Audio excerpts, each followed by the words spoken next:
السلام علیکم، welcome to my channel learning with Zargul. امید ہے آپ سب خیریت سے ہوں گے اور رمضان بھی اچھا گزر رہا ہوگا اور رمضان کی جو مخصوص دعائیں ہیں وہ بھی ہم کر رہے ہوں گے۔ کہا جاتا ہے، بعض لوگ کہتے ہیں کہ رمضان میں جو مخصوص دعائیں ہیں صرف وہی کرنی چاہیے، لیکن ایسا بالکل بھی نہیں ہے۔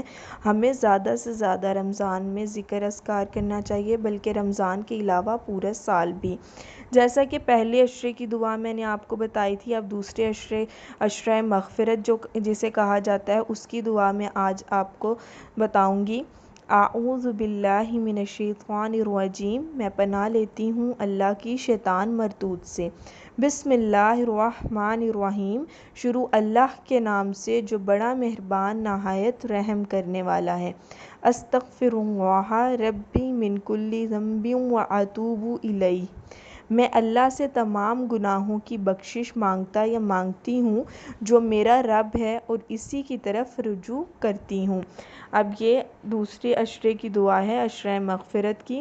آپ نے زیادہ سے زیادہ اس دعا کو پڑھنا ہے، استغفار بھی پڑھنی ہے، استغفر اللہ پڑھ لیں، یہ دعا پڑھ لیں اور اس کے ساتھ بہت زیادہ ذکر اذکار کریں، دعا کریں اور ہمیں بھی دعاؤں میں یاد رکھیں۔ جزاک اللہ۔